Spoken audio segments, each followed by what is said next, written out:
Advocate Fazlur Rahman, বিএনপির চেয়ারপারসনের উপদেষ্টা। অ্যাডভোকেট ফজলুর রহমান, শুরুতে আপনার প্রতিক্রিয়া জানতে চাচ্ছি, নতুন যে গেজেট প্রকাশিত হয়েছে মুক্তিযোদ্ধাদের সংজ্ঞা নির্ধারণ করে, সে বিষয়ে আপনার মন্তব্য একটু। Thank you very much. মুক্তিযোদ্ধার সংজ্ঞা, আপনাকে আপনার এই প্রশ্নের জন্য আপনাকে ধন্যবাদ। যারা দেখছেন আমি সালাম জানাচ্ছি, আসসালামু আলাইকুম। মুক্তিযোদ্ধার সংজ্ঞা, আমার প্রথম কথাটা হলো 15 বছর যারা দাবি করেছে যে তারা মুক্তিযুদ্ধের পক্ষে শক্তি, তারাই তো ক্ষমতায় ছিলেন। এবং আমি আমার জানা মতে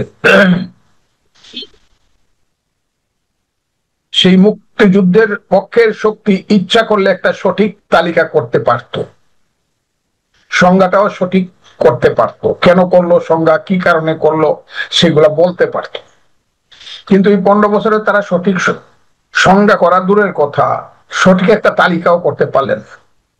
কারণ আমার জানা মতে আমার কিশোরগঞ্জ জেলায় আওয়ামী লীগ শাসনের সময় 15 বছরে অনেক ভুয়া মুক্তিযোদ্ধা হচ্ছে, এখন শেষ দিন পর্যন্ত।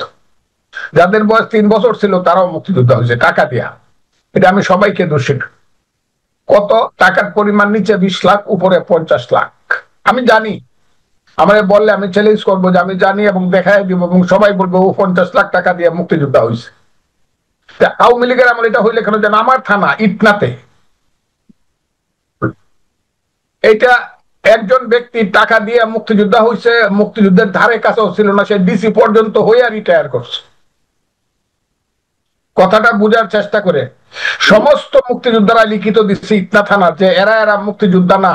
তাইলে আমার কথাটা হলো, যারা রিয়েল মুক্তিযোদ্ধার দল ছিল শেখ হাসিনার নেতৃত্বে, যারা নিজেদেরকে দাবি করে, এবং আমিও মনে করি আওয়ামী লীগ মুক্তিযুদ্ধের নেতৃত্ব দানকারী দল, এটার মধ্যে কোনো সন্দেহ নাই, তারা কেন মুক্তিযুদ্ধদেরকে নিয়ে হাজার হাজার ফলস মুক্তিযোদ্ধা করলো কেন?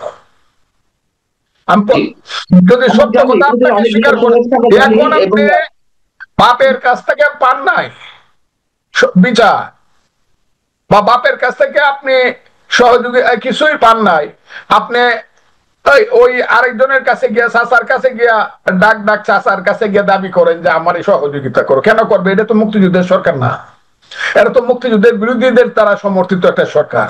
জামাতে ইসলাম এবং রাজাকাররা যদি, আলবদররা যদি, বা পাকিস্তান বিরোধী শক্তি যদি তাদেরকে সহায়তা না করে, তাহলে তো 3 দিন ক্ষমতায় থাকতে পারবে না। তো মুক্তিযুদ্ধ বিরোধীদের দ্বারা সমর্থিত এবং শক্তিপ্রাপ্ত একটা সরকার, সে কেন ভালো কাজ করবে মুক্তিযুদ্ধের পক্ষে?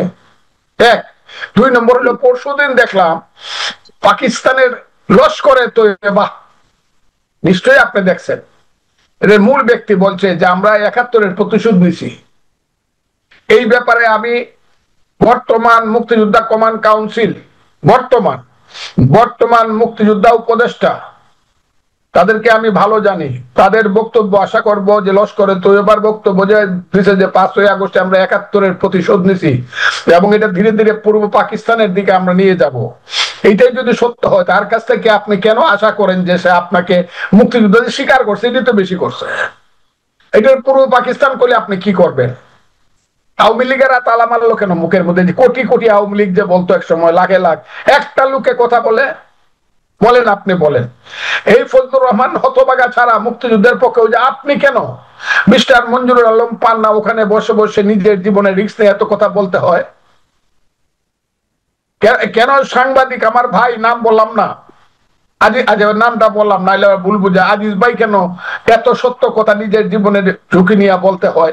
আওয়ামী লীগেররা কোথায়, যারা গত 15 বছর মুক্তিযুদ্ধের নামে? এইটা আমি বলবো যে এখন এটাতে হাত দেওয়াটা হইলো নেই কাজ তো খই পাস, একটা কথা আছে।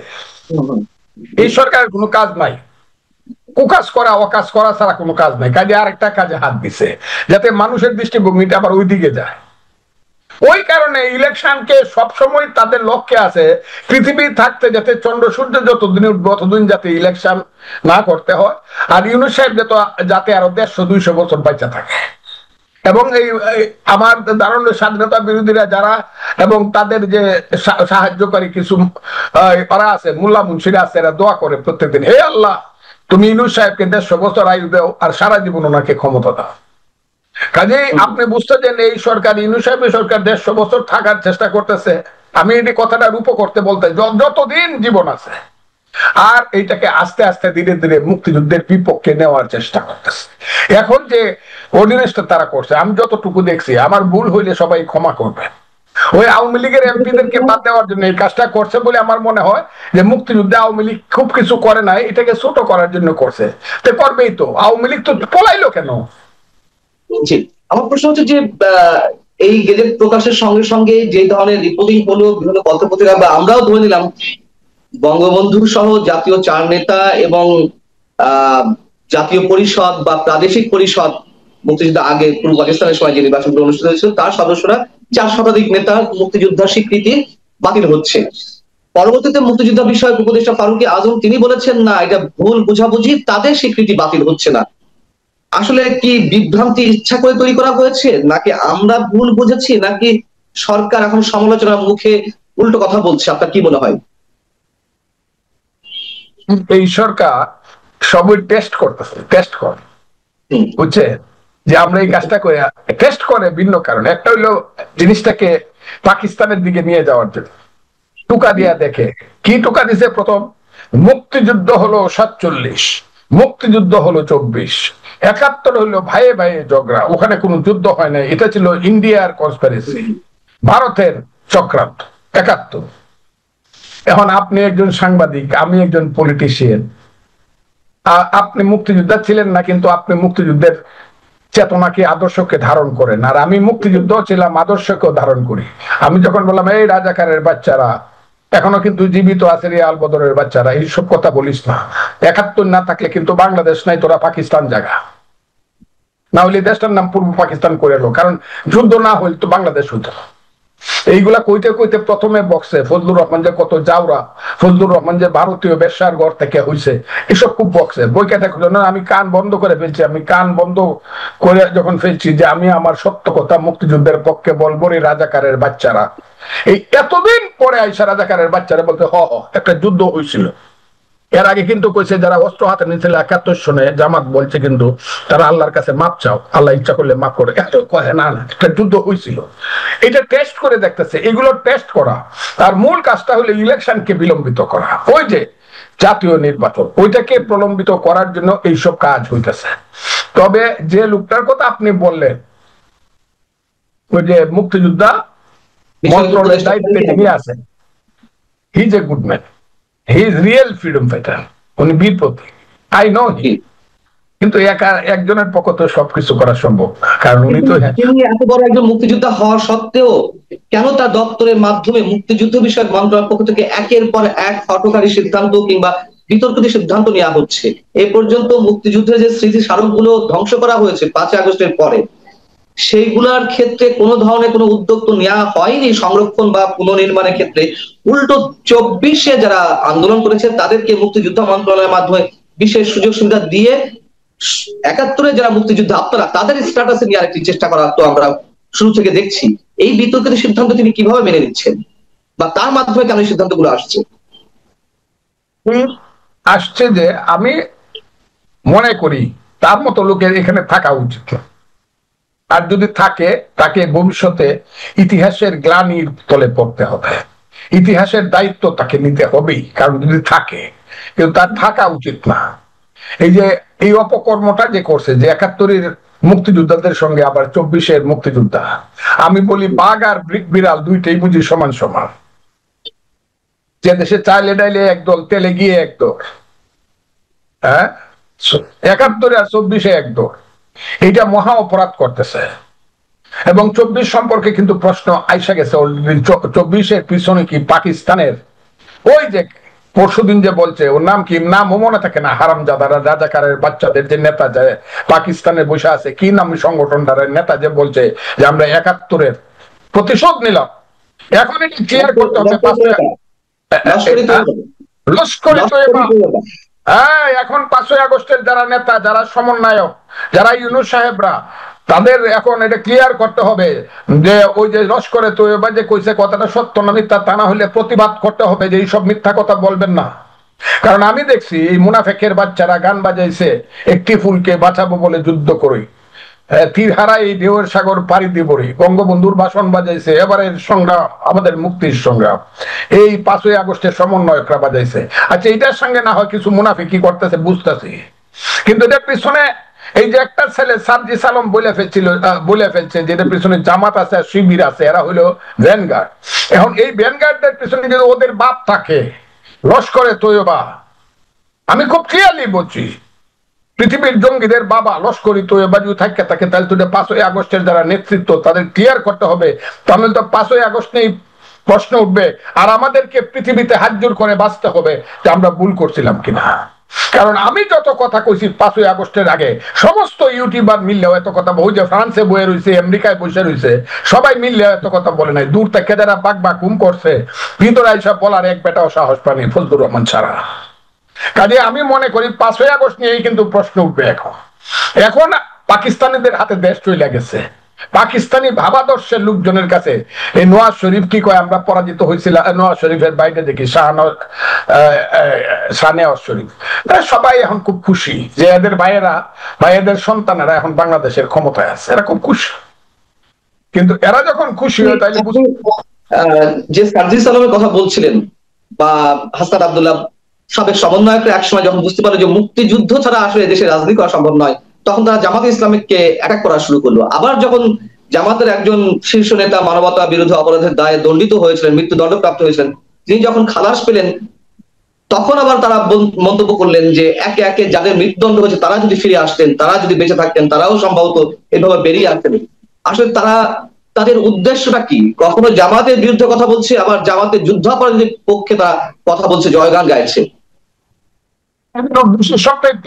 এই দেশটাকে একটা বর্বর মধ্যযুগীয় জঙ্গিবাদী রাষ্ট্র তৈরি করা, যেখানে স্লোগান দেওয়া হয় আফগানিস্তানের পক্ষে দেশ যাবে, আমরা সবাই তালেবান, বাংলা হবে আফগান, এক সময় স্লোগান দেওয়া হইতো। এখন দেখলাম কিছু মৌলানা সাহেব আবার বলে আফগানিস্তান নাকি পৃথিবীর 3য় শ্রেষ্ঠ সুখী দেশ, যেখানে 1/3 লোক রাত্রের বেলা না খাইয়া মরে।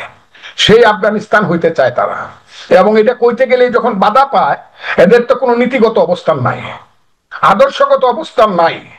যখন মনে করে যে না বেশি বাধা পাইতেছে, তখন আবার একটু, এইগুলা তো খুবই বাটপার শ্রেণীর মানুষ। ওই যে গ্রাম্য বাটপার থাকে, আমি এদেরকে তো বাটপার বলি, শ্রেণীর মানুষ যারা ওই আদম ব্যবসা করে মানুষের কাছ থেকে গিয়া কয় টাকা দেও 2 লাখ, 15 দিনের মধ্যে সৌদি আরবে পাঠাবো, বেতন হবো 60,000, ওইসব বাটপার শ্রেণীর মানুষ, নিজেরাও বাটপার, যারা ভাত খাইতে পারতো না 2 টাকা দিয়ে, যাদের 200 কোটি টাকা হয়েছে, এই শ্রেণীর মানুষ হলো এরা। মানুষ কি মানুষ এরা? এইসব ছেলে পেলে, এইসব লোকজন কি মানুষ এরা? কোথায় কোন কাজে এরা লাগছে? এখন সুযোগ পাইছে, সুবিধা পাইছে একটা চক্রান্তের মাধ্যমে, তারা রাষ্ট্র ক্ষমতা নিয়ে নিছে।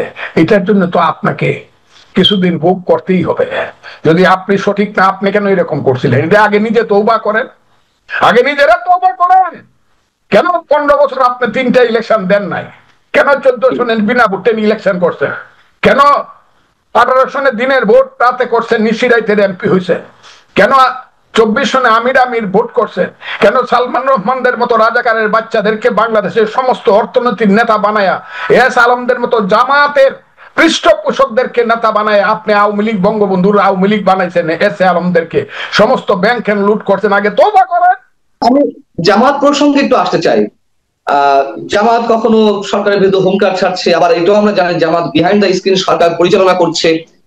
মুক্তিযোদ্ধাদের সংজ্ঞা নির্ধারণের ক্ষেত্রে বা সরকারের পক্ষ থেকে যে গেজেটটি প্রকাশ করা হয়েছে, কার মুক্তিযোদ্ধা স্বীকৃতি থাকবে, কে সহযোগী মুক্তিযুদ্ধ হবে, সেই জায়গায় একটি অপশনে বলা হচ্ছে, আমি একটু বলি আপনাকে, এই বিষয়ে একটু খণ্ডন করতে, মানে আপনার কাছে ব্যাখ্যাতে চাওয়ার ইচ্ছা রয়েছে আমার।